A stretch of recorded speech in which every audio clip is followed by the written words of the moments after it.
The line to check-in snaked through the terminal like a single great beast, a centipede with 1,000,000 legs, 1,000 heads, and at least 500 backpacks. Children tugged on their parents' hands and whined about boredom. Young lovers kissed frantically, ignoring the glances, whether indulgent or disapproving, of the people around them. Air travel was expensive and invasive enough that no one wanted to say anything. That couple might go a year or more without seeing each other again. Elsewhere in the terminal, passengers with first-class tickets swiped their RFID chips, identifying themselves as special, elite, exempt. The airport they walked into was a marvel, a cathedral of chrome and ceramic-bonded steel, windows gleaming and art installations shimmering, clean and golden bright. Even at midnight, the first-class slice of the terminal was beautiful, lit up like day, a little spot of light pollution to shame every star in the sky.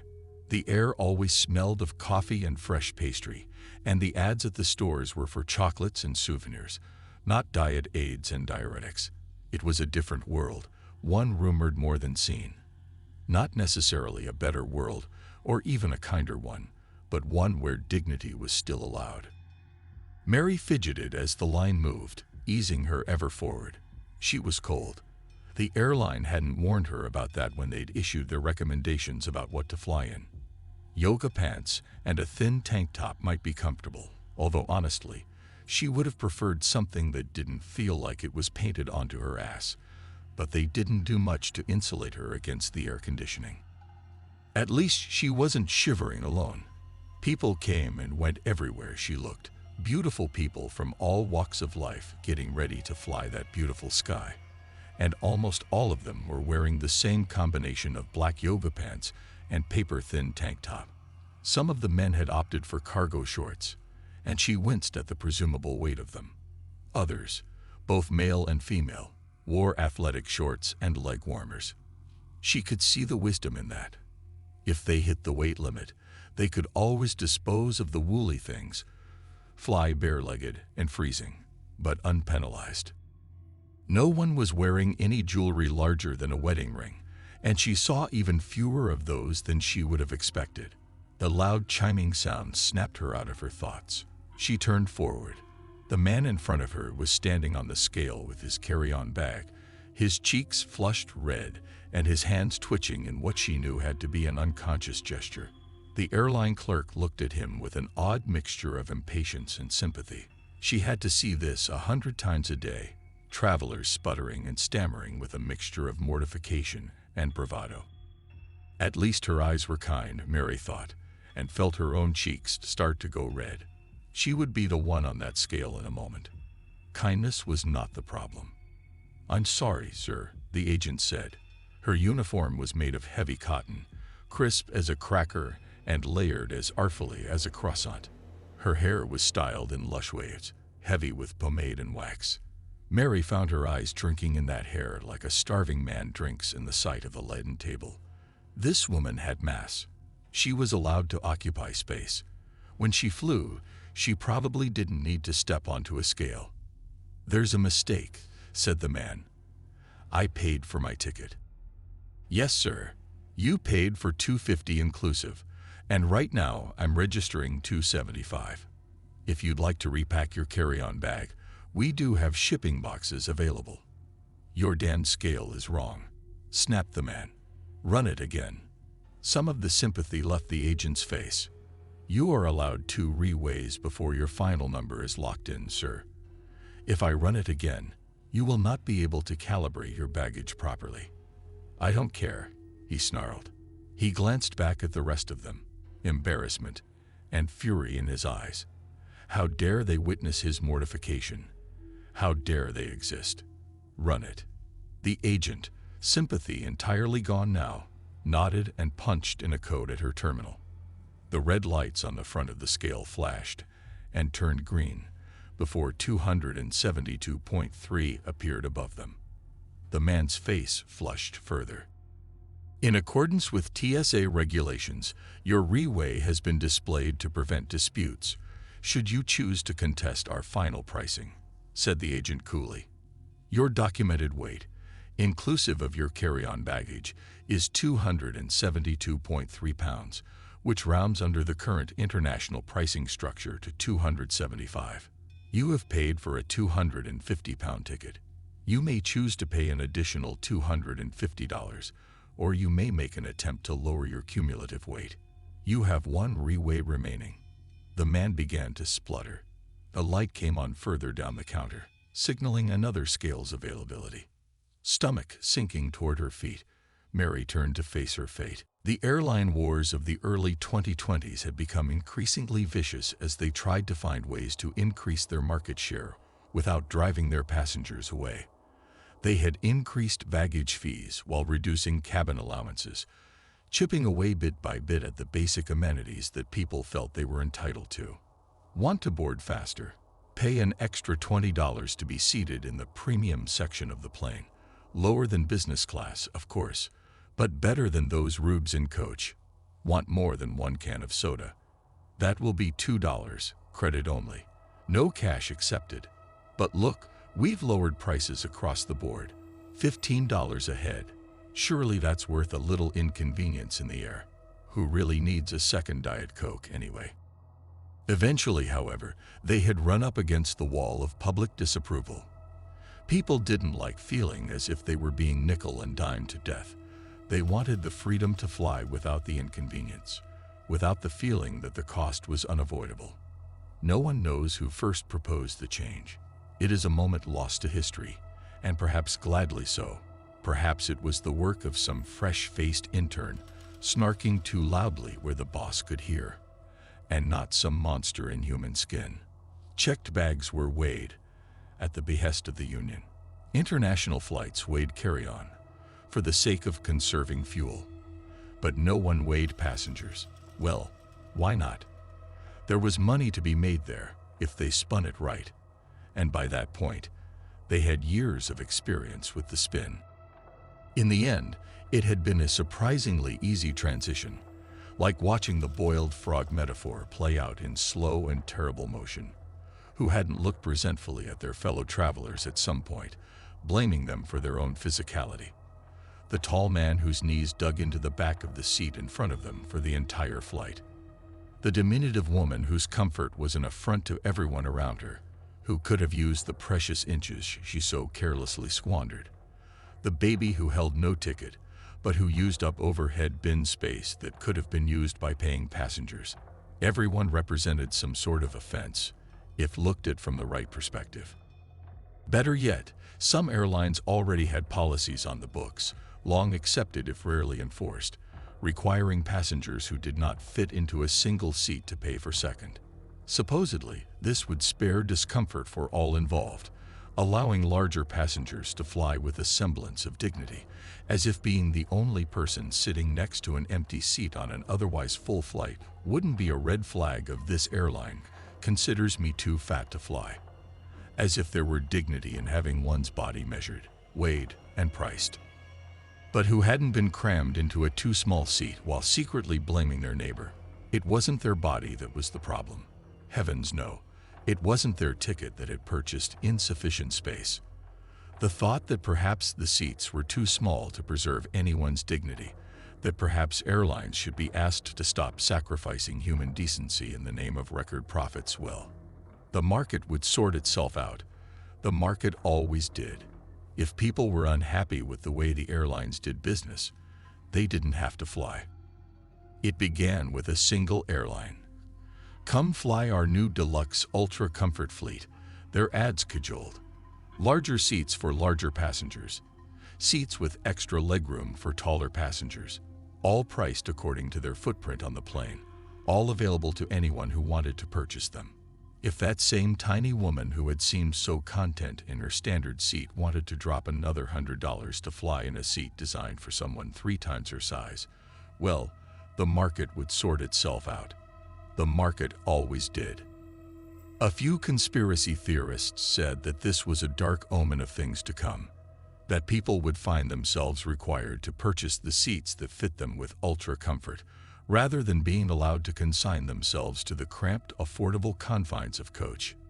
They were summarily shouted down, with people pointing out that first class and extra row seating had been available for years, and no one had ever been forced into either of those by greedy airlines. This was just one more way to part people from their money. There was nothing insidious or innately underhanded about the change. The other airlines adopted the seating model one by one, refitting their fleets, and for a little while, not long, but long enough to sway all but the most dedicated naysayers, everyone flew in comfort. Enough people liked the additional seating space and legroom that there was no stigma to buying an extra wide or extra tall seat. Positive attitudes about flying went up. Customer comfort increased, and with it, customer spending in the air. Flight attendants begged their corporate masters to leave things as they were, citing a decrease in complaints and onboard altercations. For the first time in a long time, they were flying the friendly skies. People spoke, but money spoke louder. Money always speaks louder. Again, it began with a single airline announcing that, in the interests of keeping fares low and the air travel experience equitable, they would no longer be allowing customers to select their own seats. They could indicate window, middle, or aisle. They could indicate whether they were flying with a group. They could request to be seated together. Their actual seat assignments would be handled by the airline, based on the height and weight figures they entered during the reservation process. Yes, some groups would be unable to fly together, and yes, it would be inconvenient, but priority would be given to keeping parents and minor children seated in the same row, and imagine the increased convenience. Imagine how nice it would be to know that every seat would be going to someone who really needed it, and not to be told during the registration process that the seat that would fit your needs, accommodate your body, was unavailable. People had been inconveniencing each other again, was the message. The airline was merely stepping in to make it all better, to make it all right. And again, the naysayers cried. And again, the reality didn't match the furor, because the flight stayed calm, and the seats stayed comfortable, and the little resentments that had been building up as people found themselves crammed into unsuitable seats simply because they hadn't been able to book the second the flight became available. Those all began to go away. Again, things got better, and again, the other airlines followed suit, until the idea of choosing your own seat was almost silly. As long as you got the right boarding group and the right position in the row, what did the rest matter? The seats were comfortable, weren't they? All the while, the airlines were collecting passenger data, determining averages and price points, and what the market, the all-seeing market, would bear. They were assessing. They were planning. This time, the change did not begin with a single airline. It came to all of them at once, crashing down on the public with the force of Holy Writ. They had done the math, designed the tables, put the stamps on the appropriate forms. The weight of the passengers on the plane directly impacted the cost of fuel. Charging people, not only for their checked bags, but for the combined weight of their bodies and carry-on luggage, was not only reasonable, it was fair. They weren't discriminating, oh no, and they were aware of the fact that weight extremes both upward and downward were frequently the result of medical conditions. Anyone who cared to get a doctor's note certifying that their weight was a direct result of their disability would have their ticket price adjusted to match the hypothetical perfect passenger. Otherwise, people were reminded that all aspects of their person and belongings would be weighed during check-in, and that penalties would be assessed for dishonest ticket buying. Height was, of course, also a factor, and the tall seats were priced even more prohibitively than the seats for larger passengers. But exceedingly tall people made up a smaller percentage of the population. Their complaints were easier to overlook. Air travel remained the only feasible means of seeing the world, of visiting friends and relatives and cultural experiences more than a few hours away.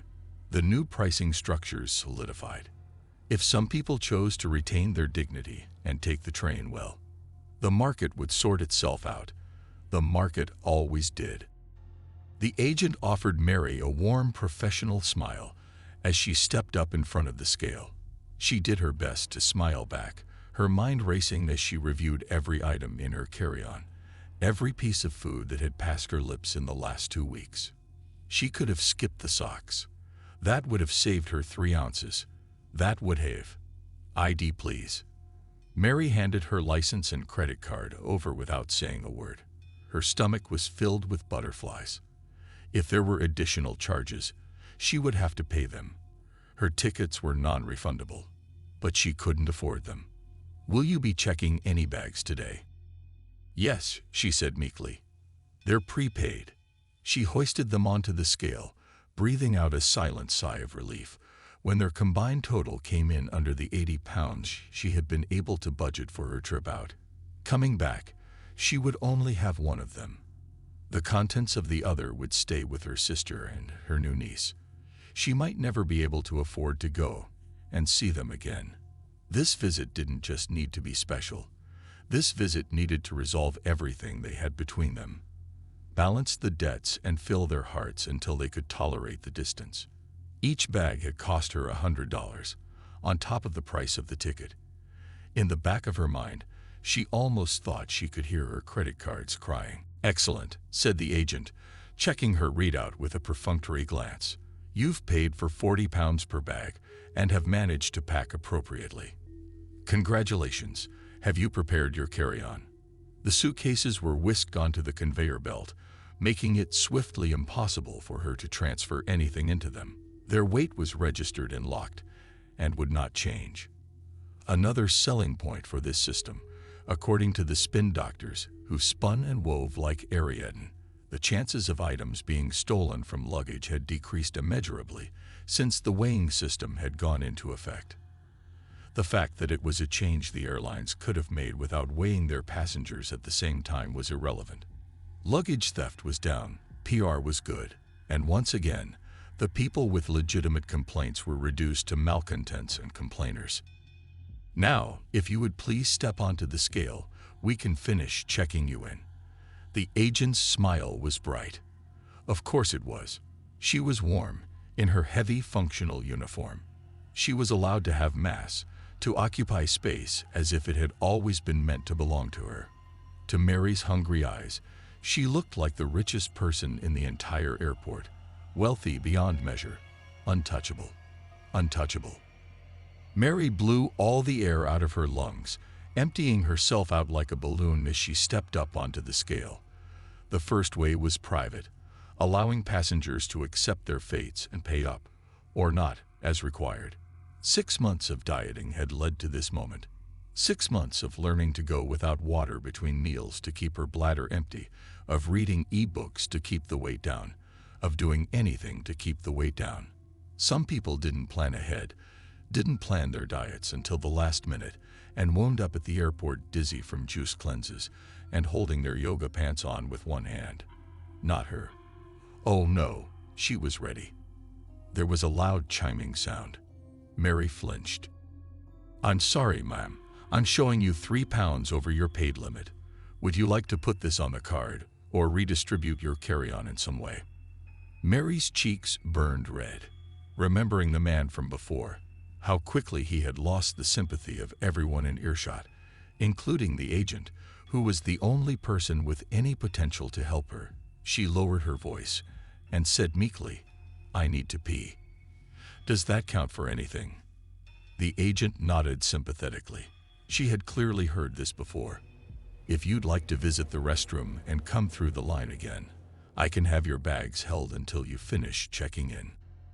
The line was a great serpent coiling all the way around the terminal and back into the outside air. No matter how terrible flying became, its popularity just went up, up, up. Cars, trains, and buses all took too long, and time was money. So why not spend a little money to save a little time? Only it was a lot of money. Mary wanted to scream every time someone said that in her hearing. It was a lot of money. She was spending more to save the time than she was going to make by having those hours available to work.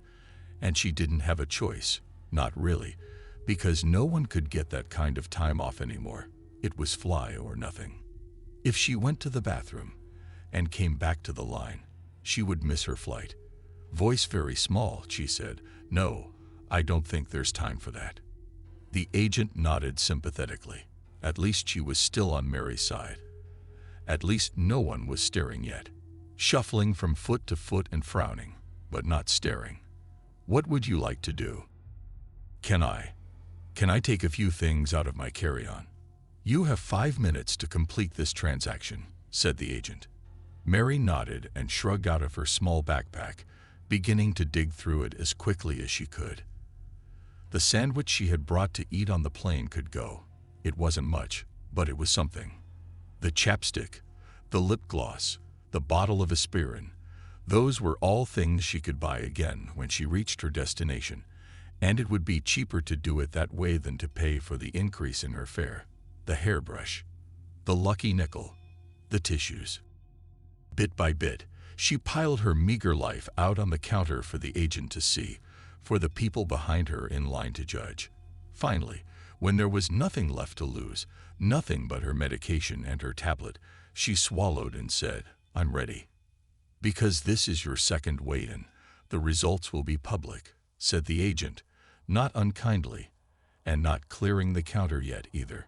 Mary realized that she was being given one more chance to pay the fare as it stood, and to save the small detritus of her existence. But the cost. "I understand," said Mary faintly. "You've paid for a 300-pound ticket, inclusive, and are currently weighing in at 303 pounds. The agent pushed a button. The red numbers, the dreaded red numbers, appeared. Mary swallowed hard and stepped onto the scale. The red zeros began to transform into real integers, climbing until they reached their final total, 301.2.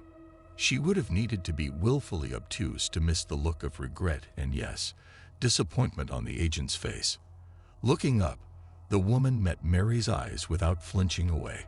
"I am so sorry," she said. "Your documented weight, inclusive of your carry-on baggage, is 301.2 pounds, which rounds under the current international pricing structure to 305. You have paid for a 300-pound ticket. You may choose to pay an additional $305, or you may make an attempt to lower your cumulative weight. You have one re-weigh remaining." The words were flat, dead, devoid of either judgment or mirth. Behind her, Mary could hear the people muttering and shifting in their places. Some of them, she knew, would be sneering at her, seeing nothing but another fatty who couldn't keep her eating under control. They didn't see the dieting and the shame, the diuretics, the stress. They didn't see the studies that said this kind of rapid weight loss was hard on the heart, or the genuine concern in the faces of her friends, who had asked her over and over and over again whether this was worth it to see her sister, who had moved to the other side of the country and cut ties with the rest of the family of her own choice. But some wounds only healed through proximity, and she wanted to meet her niece, and she had thought she could do it. She had come so close. More than 50 pounds lost, and for what? A public shaming and a fine she couldn't afford to pay. It wasn't just about the money. It was about living in a world that hated fatness so much that imposing a fine on it had ever seemed like a reasonable thing to do. "Am I allowed to fly barefoot?" she asked softly. "You can purchase flip-flops just before security," said the agent. Then, in a tone that was, if anything, even more regretful than it had been when she announced Mary's weight, she said, "Please remember, however, that all passengers will be weighed prior to boarding the plane, and additional fees can be imposed if you have exceeded the limits of your ticket.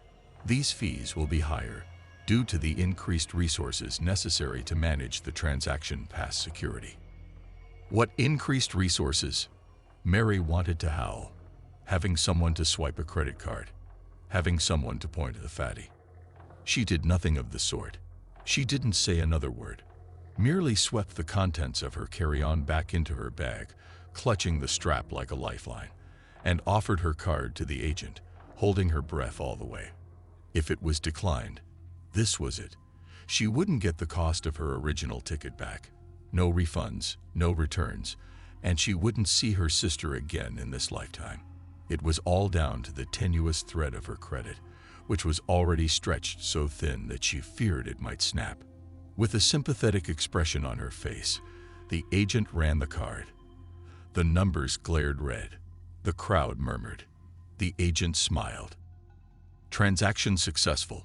You have been upgraded to a £305 ticket, inclusive of carry-on and other incidentals. Meaning don't drink too much water, don't buy anything from the few small, struggling restaurants still holding on past security. Don't do anything to raise your weight, or when we weigh you again, ostensibly to confirm that the plane has been properly fueled, we'll charge you again. Don't exist. Don't take up space. Don't breathe. Thank you for flying with us, said the agent, and handed Mary back her card.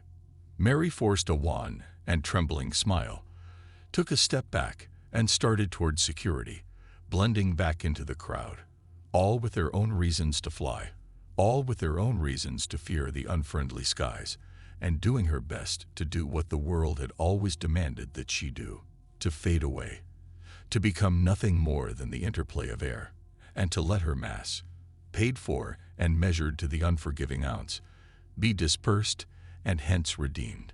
How wonderful it must have been to be allowed to take up space, to be allowed to walk in the world without fear of judgment.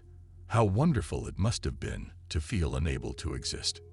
Mary walked through the ranks of travelers bent on their own destinations, and the silver gates of security opened wide and swallowed her down.